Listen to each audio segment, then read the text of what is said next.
Indirect speech કોને કહેવામાં આવે છે, એટલે કે ડાયરેક્ટ અને ઇનડાયરેક્ટ સ્પીચ કોને કહીશું?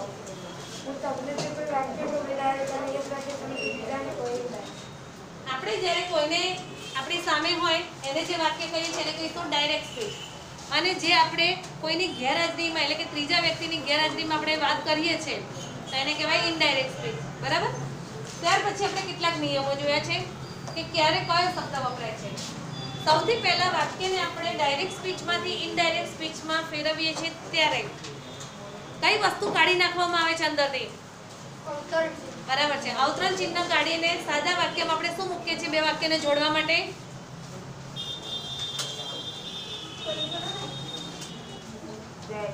શું મૂકવામાં આવે છે?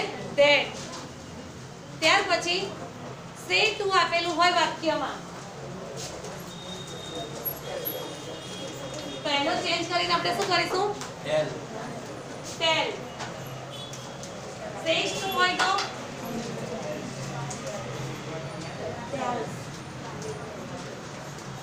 અને સેડ ટુ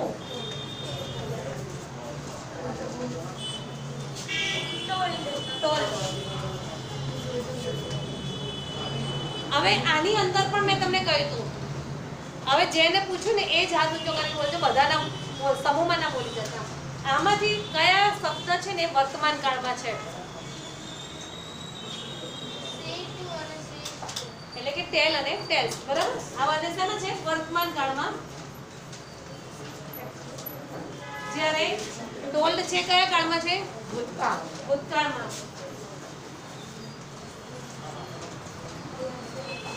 હવે ના લખ્યું તો ત્યાંથી આગળ જોતા જજો, લખતા જજો તમે, અને લખ્યું હોય તો ના લખ્યું. આપણે એક વાક્યનું એક્ઝામ્પલ આપીને સમજ્યા હતા તમે બધા કે આમાં બોલનાર કોણ છે, સાંભળનાર કોણ છે. લખેલું છે એટલે કોઈ લખતા નહીં. હું લખું છું મોના સેઝ ટુ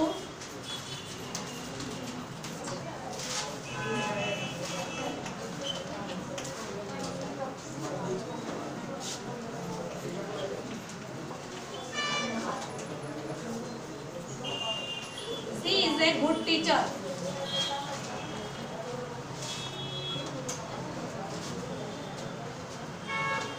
હવે અહીંયા આ વાક્યમાં જુઓ મોના છે એ કોણ છે? આ વાક્યમાં મોના કોણ છે અથવા તો શું કરે છે? સ્પીકર. સ્પીકર છે. કોણ છે? સ્પીકર એટલે કે બોલનાર. એટલે શબ્દ નીચે આપણે લખી છે બોલનાર. વિરલ લિસનર અથવા તો સાંભળનાર. ત્યાર પછી અવતરણ ચિહ્નની અંદર જે વાક્ય આપેલું છે એટલે કે આ આખું વાક્ય છે એ શું બતાવે છે? ડાયરેક્ટ સ્પીચ અથવા તો બરાબર કોઈ પણ લખી શકે. ડાયરેક્ટ સ્પીચ પણ લખાય છે. બંને સાચો જવાબ છે. અને આ જે શબ્દ છે ને એને રિપોર્ટિંગ વર્બ કહેવામાં આવશે. શોર્ટમાં આપણે આરવી તરીકે લખી શકીએ છીએ. આ તમને સૌથી પહેલા બધાને આવડવું જોઈએ. જ્યારે આપણે ડાયરેક્ટમાં ફેરવીશું ઇનડાયરેક્ટમાં ત્યારે અવતરણ ચિહ્ન કાઢીને ધેટ મૂકવાનું આવશે. હવે હું તમને કેટલાક નિયમ લખાવું છું, તમે લખતા જજો ધીમે ધીમે. લખો નિયમો હેડિંગ આપીને. ડાયરેક્ટ સ્પીચનું ઇનડાયરેક્ટ સ્પીચમાં એટલે શોર્ટમાં લખજો ડીએસ અને IAS. Direct સ્પીચનું indirect સ્પીચમાં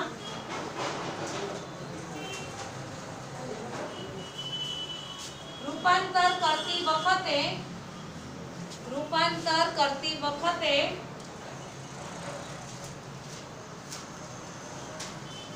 reporting verb વર્તમાન કાળનું હોય તો રિપોર્ટિંગ વર્બ એટલે કે સેઝ ટુ વર્તમાન કાળના હોય તો ડાયરેક્ટ સ્પીચના કાળમાં કોઈ જ ફેરફાર થતો નથી.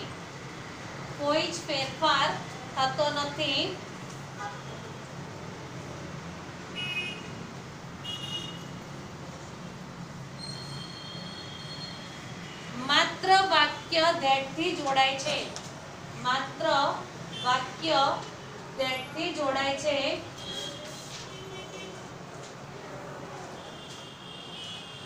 અવતરણ ચિહ્ન નીકળી જાય છે. અવતરણ ચિહ્ન નીકળી જાય છે.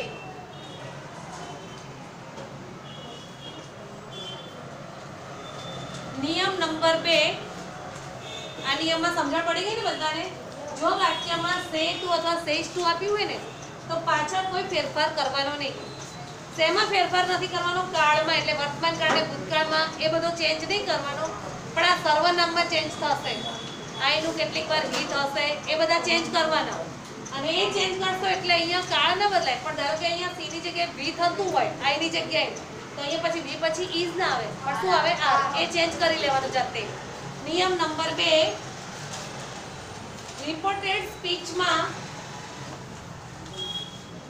એટલે કયું વાક્ય કહેવાય? અવતરણ ચિહ્નની અંદરનું વાક્ય. રિપોર્ટેડ સ્પીચમાં જો કોઈ કહેવત પછી અલ્પ વિરામ કરો. વિજ્ઞાનનો સિદ્ધાંત, ભૌગોલિક નિયમ કે સનાતન સત્ય નિયમ આપેલ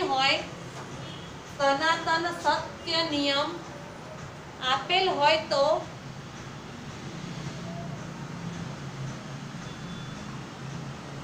તેમાં પણ કોઈ જ ફેરફાર થતો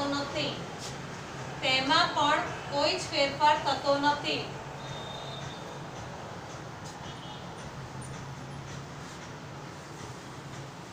માત્ર વાક્ય that થી જોડાય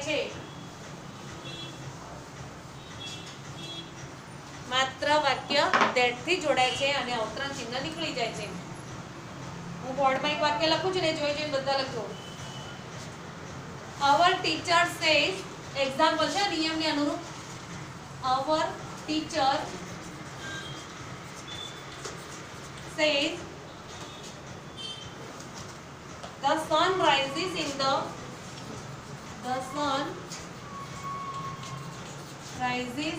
the east.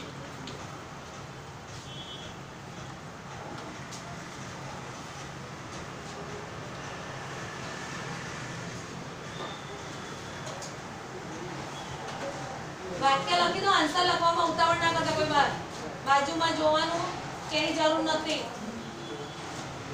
લખાઈ ગયું છે બધાને વાક્ય? હવે એક વસ્તુ જોજો, અવતરણ ચિહ્ન હોય ને એના પછીનો અક્ષર હંમેશા કેપિટલ હશે, પણ તમે જ્યારે અવતરણ ચિહ્ન કાઢી નાખશો એટલે અક્ષર સ્મોલ કરી દેવાનો. બીજી એબીસીડી નો પહેલો. ચલો નિયમ વાંચી લો અને પછી વિચારો કે આ વાક્યનો જવાબ તમે શું બનાવશો. તો પહેલા મને કહો, આ વાક્યમાં કયો નિયમ લાગુ પડે છે? બોલો બેટા.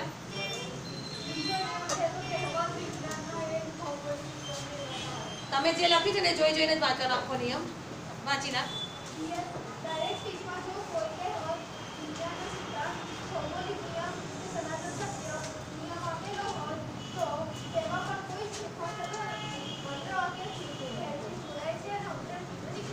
જો હવે બેસજે બેટા. આ વાક્ય છે ને એ પણ કેવું છે? સનાતન સત્ય છે. આ વાક્યમાં કઈ ચેન્જ ના થાય. આપણે કહી શકીએ છીએ કે આજે સૂર્ય પૂર્વમાં છે કે દિશા બદલાઈ જશે, કદી બદલાવાની નથી. એમને એમ જ રહેવાનું છે કે પૃથ્વી છે પોતાની ધરી ઉપર ફરે છે. તો આપણે કઈ કહી શકીએ કે ગઈકાલ સુધી ફરતી હતી, હવે ફરવાની બંધ થઈ ગઈ? ના કહી શકીએ. કે સૂર્ય કાલ સુધી ઉગતો તો આ દિશામાં હવે બંધ થઈ ગયો, એવું પણ ના થાય. એટલે જો તમે ટેન્સ બદલવા જશો તો આખું વાક્ય બદલાઈ જશે. એટલે સનાતન સત્ય વાક્ય પહેલા ઓળખતા શીખવાનું, અને ત્યાર પછી ચેન્જીસમાં માત્ર શું કરવાનું? અવતરણ ચિહ્ન કાઢી લેવાના અને એની જગ્યાએ શું મૂકી દેવાનું? ધેટ. અને આ ટી છે ને થોડોક સ્મોલ કરી દેજો. અવતરણ ચિહ્ન કોઈને થાય નહીં ને જવાબ જાતે લખી નાખો બધા. પછી ગમે તેને પૂછો છો કે આનો જવાબ શું લખે તમે. દરેક વિદ્યાર્થી લખતો હોવો જોઈએ.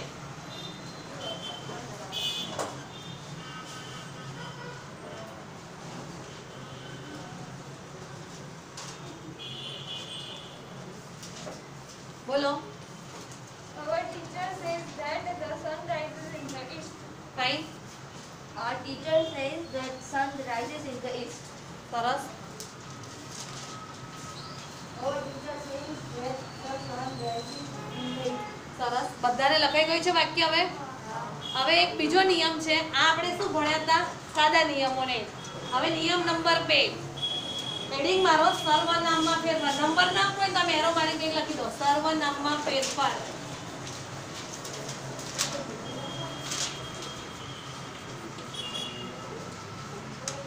સર્વનામમાં ફેરફાર. હવે મને સૌથી પહેલા તો એ કહો કે સર્વનામ કયા કયા છે ઇંગ્લિશમાં? હાથ ઊંચો કરવાનો છે બેટા. સર્વનામ કયા કયા છે? ઊભા થવાનું બેટા. ખોટું છે. સરસ. આઈ વી યુ ઈ સી ઈટ અને તે આ બધા સર્વનામ કહેવાય. બેસી જા. તો સર્વનામ પહેલા તમને આવડવા જોઈએ કયા કયા સર્વનામ છે. હવે દરેક સર્વનામ કે એક સમાન નથી. દરેક સર્વનામ કે પહેલા પુરુષમાં આવે છે. કાલે હું કદાચ બોર્ડમાં લખી તું છેલ્લે જતા અને તમને પણ કહ્યું લખવું હોય તો સર્વનામનું આખું ટેબલ કોને મોઢે યાદ છે આખું? હા બોલી જતી તો સમજી લઈશ કોઈ દિવસ. I, we, us. I, we, you, હા hinu, him. આપણે આન્સર નથી આપવાનો, લાઈનમાં જ બોલવાનું છે. એટલે મી ને બધું બોલવાનું. ના આઈ, વી, હી, સી, ઇટ ને ધે. તો બીજા પુરુષમાં રહી ગયું બોલવાનું. અને તો પહેલો બોલી ત્રીજો બોલી સીધો. You. First person. I, he.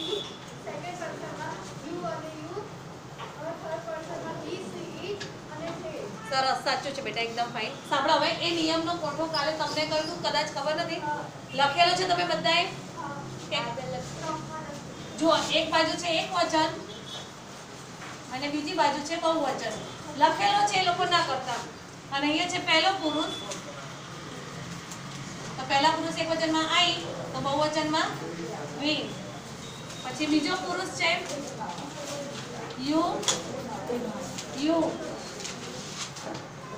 ત્રીજો પુરુષ છે હી, સી અને ઈટ. અને આ ત્રણેયનું બહુવચન થશે ધે. આટલું તમને ખાસ પહેલા આવડવું જોઈએ. જો આટલું ખબર પડી જશે ને તો એના આધારે આગળનો નિયમ તમારે કયો કરવાનો છે એ પણ યાદ આવશે.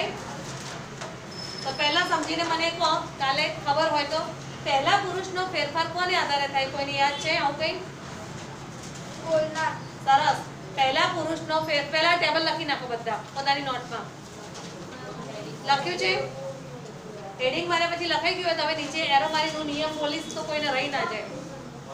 2 મિનિટ આપું છું, ઝડપ કરો થોડી.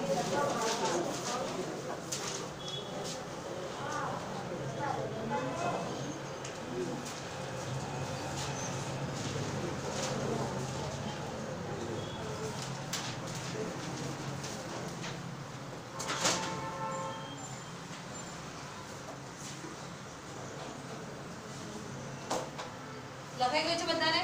હવે નીચે એરો મારો અથવા તો નંબર તમારે જે લખવું એ રીતે કરો. લખો પહેલા પુરુષના સર્વનામનો ફેરફાર. પહેલા પુરુષના સર્વનામનો ફેરફાર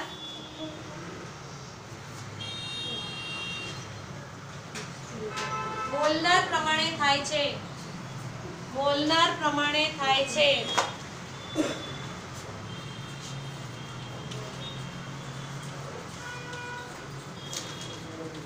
બીજા પુરુષના નવી લીટીમાં બીજા પુરુષના સર્વનામનો ફેરફાર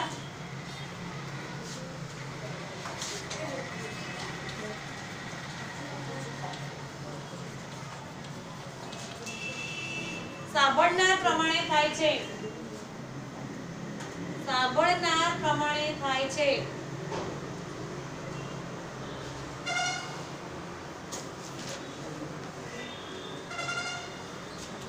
અને નીચેની લીટીમાં લખજો ત્રીજા પુરુષમાં કોઈ જ ફેરફાર થતો નથી.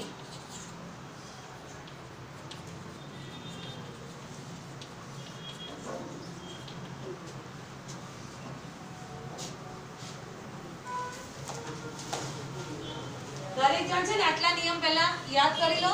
હું વારંવાર પૂછું છું, તમને તૈયાર થશે તો જ આગળ ખબર પડશે વાક્યોમાં દરેકમાં. ચલો, પહેલા પુરુષનો ફેરફાર કોને આધારે થશે? સરસ. આ બાજુ છોકરીઓમાં બોલનાર. બોલનાર પ્રમાણે થશે. બીજા પુરુષના ફેરફાર કોને આધારે થશે? હા, સાંભળનાર પ્રમાણે થશે. ત્રીજા પુરુષમાં ફેરફાર કોને આધારે થશે? કોઈ જ ફેરફાર થતો નથી. આ બાજુ બોલ બેટા, બોલો. એ મારે ના કહેવાનું, બધાને ખબર છે મેં શું પ્રશ્ન પૂછ્યો છે. વાતો કરીએ તો ખબર ના હોય શું કરવાનું છે. જવાબ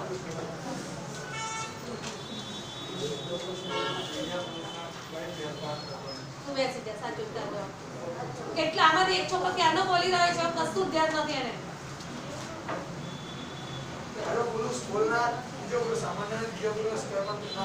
બરાબર છે. મેં તમને 3 પૂછ્યા, હવે 3 એક સાથે બોલવાના છે. બોલો તમે.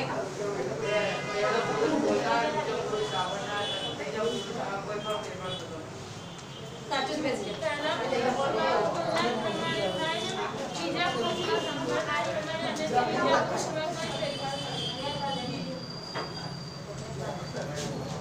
હવે એક્ઝામ્પલ લખાવું છું તમને, એટલે આ સર્વનામના ફેરફાર યાદ રાખીને કરવાના છે. આપણે કયા ફેરફાર કરશું?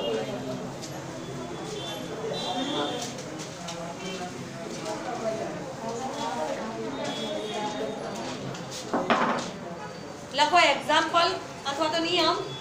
Ram says to Sheela,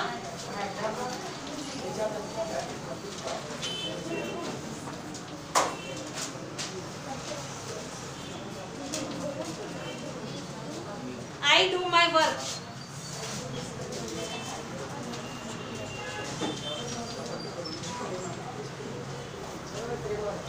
I do my work.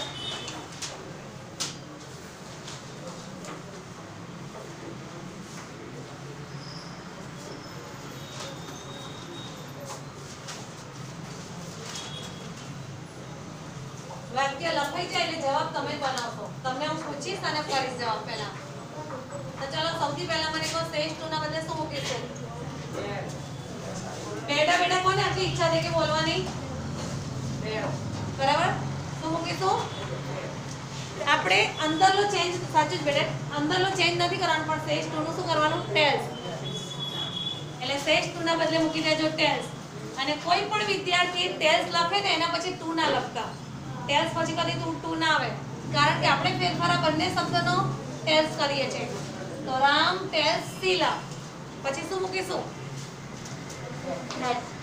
આટલો જવાબ તમારા નોટમાં બધા લખી કાઢો. રામ ટેલ્સ શીલા ધેટ, એટલું લખી કાઢો બધું. બેસી જાવ બેટા, સાચું છે. લખાઈ ગયો છે જવાબ.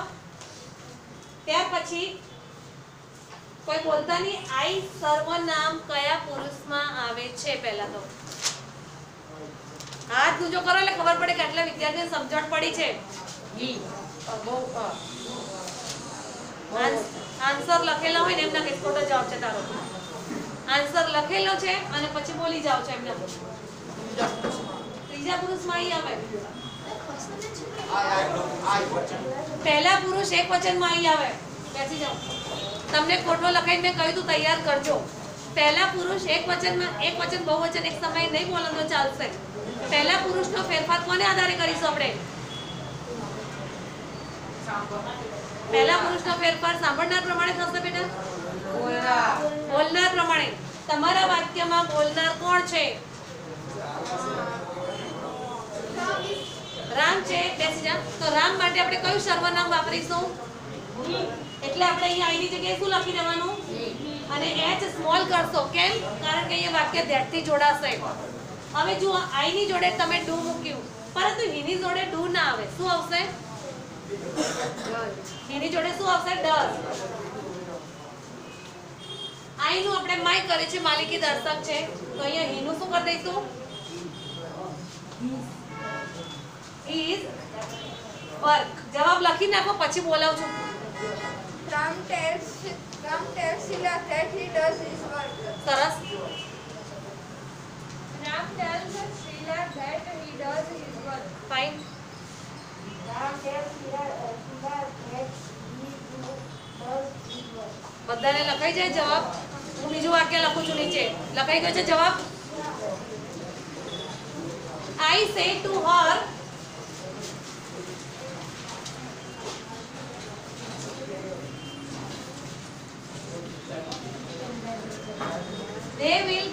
Cricket.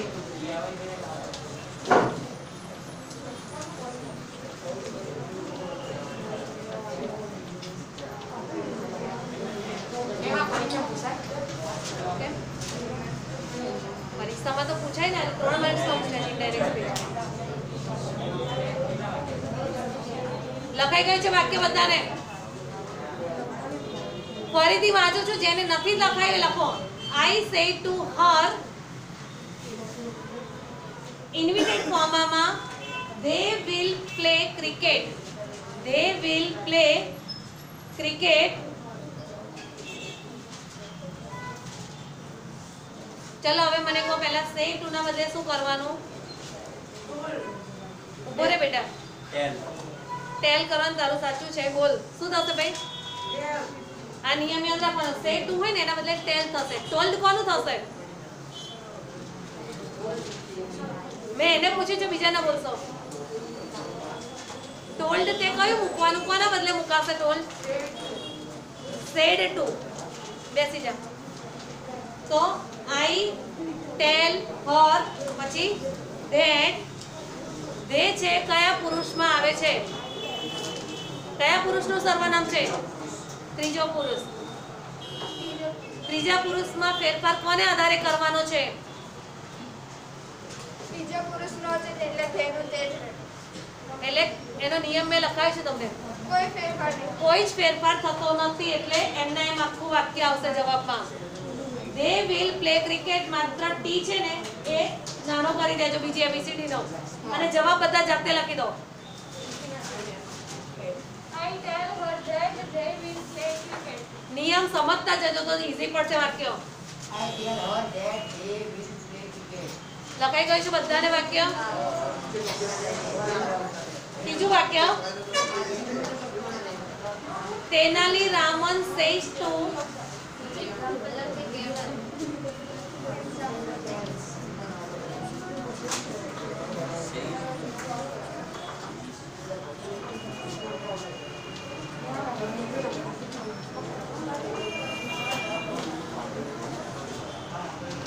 I have a bright idea.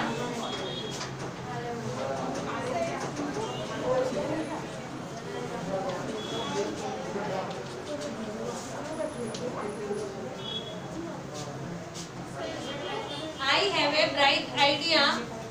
ના દેખાય તો બેટા ઊભા થઈને લખી દે. જો હું ફરી બોલું છું. તેનાલી રામન says, પાછળ એસ આવશે, says to his wife.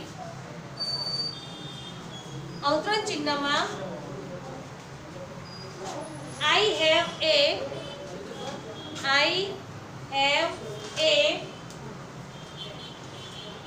bright idea. Bright idea. આવે છે ને? અવતરણ ચિહ્ન સુધીનો જવાબ બોલવાનો છે, જેને આવડે એને. આ બાજુ બોલ બેટા. બેસી જાય બેટા. હવે અહીંયા જોઈને બોલજે, ત્યાં નોટમાં ના જોઈશ. નોટમાં લખેલો છે તે answer. Tenali Raman tells to his wife. Tells પછી તું આવે. જ્યારે આપણે કોઈનામાંથી નકલ કરવા જઈએ ને ત્યારે એ નિયમની ખબર નથી પડતી કે મેં શું ભૂલ કરી છે. હમણાં જોઈને બોલે ત્યારે સાચું બોલ્યો, અને મોઢે બોલ્યો એટલે ખોટું બોલ્યો. બેસી જાઓ.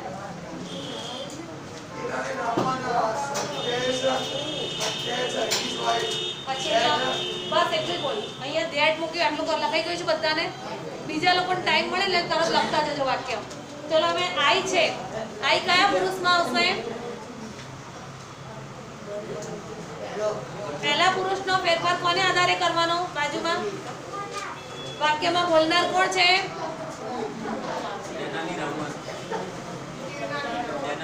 ઉભા થઈને પછી બોલવાનું, બેઠા બેઠા બોલવાનું ચાલુ નહીં કરવાનું. તેનાલી રામન માટે કયું સર્વનામ વપરાશે? શું મૂકીશું આપણે આઈની બદલે? હી. એટલે એચ સ્મોલ કરજો. હીની જોડે હેવ આવે તો શું આવશે? તો he has a bright idea. He has a bright idea.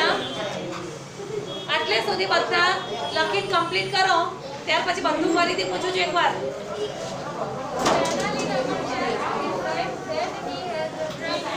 કઈ